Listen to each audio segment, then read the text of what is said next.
Ignite, from dreams to reality. How many people still have questions? Wow. As an NGO, do you pay tax? And if you do, what type? Is it as a limited liability or an enterprise? Okay. At what point do you approach the tax agencies to show your intention of wanting to be paying your tax? Of course, one of the most foreign companies, when they are coming into Nigeria to start business, one of the first things they do is how to register the company and how to register for tax. Because they know that in their country, it is a sin if you don't register for tax. Okay, and the penalty is huge. The same thing is applicable here. As soon as you have incorporated a company, a limited company, and you really want to be seen to be doing a serious business, you are advised to register with the Federal Inland Revenue Service. If it is an enterprise, okay, and it is still a sole proprietorship, maybe you are just alone, you probably don't need to register until you have started making income. But as soon as you want to start employing somebody to work for you, okay, you are statutorily become what? An agent of government, and you are expected to register immediately, okay?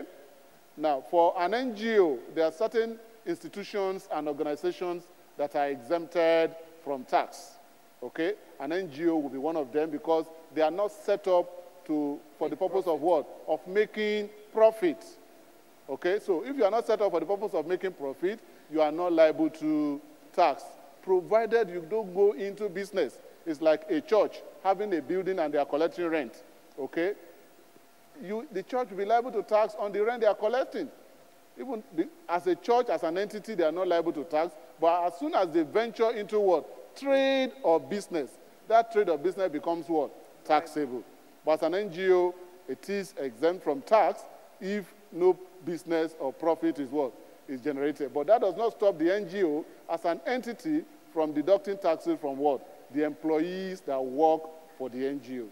Okay? You must be clear about that. My question relates to a business that is not generating profit, maybe a business incurring losses.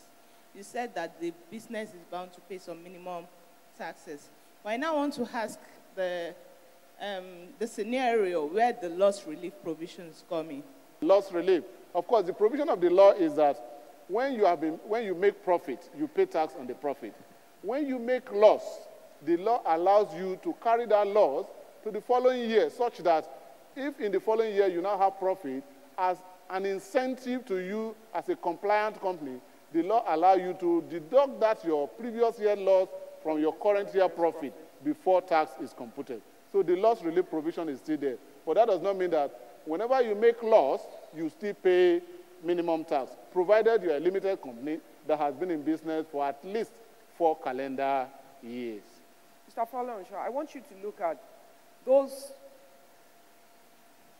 negative parts of taxes that we need to avoid in terms of practices, services, advices, the kinds of wrong counsel that you generally get when it comes to taxation. I want you to, you know them because you encounter them, and you want to warn us so we don't fall into it before we realize. And if we're already in it, how do we get out of some of those things? Okay. Well, from what we have said so far, I believe that none of us will want to do a business and not take tax seriously. Of course, most people want to, there's what we call tax evasion, and there is what? Tax avoidance. But in this country, or anywhere, there's always what? A very thin line between the two. Most Nigerians what they ask you to do is clearly tax evasion, okay? And we must avoid that as much as possible. If you want to process your tax clearance, for example, the law did not say that you must appoint a consultant if you cannot afford it. Go straight to the tax office. They will guide you on the requirement, okay? If you take advice from people that, of course, if you go to Oluwole, you can even get international passport, not to talk of ordinary tax clearance that some people can print in the office. They'll give you fake tax clearance, okay? And when you pick up such tax clearance, one day, you will just fall into the hand of the tax authority. And then the issue of tax will be a secondary issue. It is the criminal aspect of it that they will now focus, and then you will be at their total mercy. Okay, so it is always good to do it genuinely, okay, and then go to the tax office if you cannot afford a consultant. But if you can, it is always safe to use a recognized consultant to do your work. Okay, again, people say that, don't worry, don't charge me VAT, I will also not deduct your withholding tax. Okay, that withholding tax and VAT are not the same. They cannot offset one another. They don't go into the same account. Okay, so if somebody is saying, don't worry, don't charge me VAT, and then you too should not deduct my withholding, please insist, because it becomes your responsibility.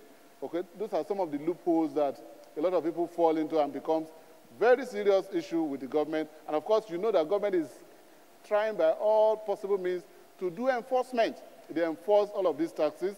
They are beginning to arrest even high-class companies, okay, who have defaulted in payment of taxes. And so if you start your own, we have companies now that are hoping to change, to even comply with tax. But because of the past sin that they have committed, it's taking them a lot of time, okay, to amend their records to be fully compliant. So if you start from day one and you make up your mind that, see, I'm going to pay your taxes. If you cannot afford the person's salary, please top it up and pay the tax, okay?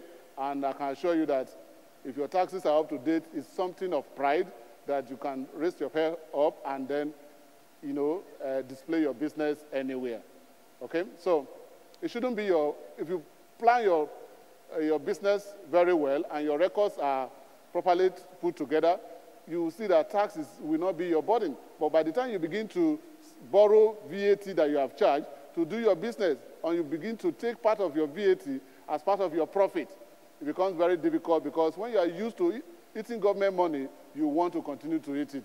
And by the time they advise you see, this is not part of your income, you think that your business is going down. It's not. Okay? All right, ladies and gentlemen, let's put our hands together for Mr. Folorunsho. Thank you very much for blessing our people. Thank you.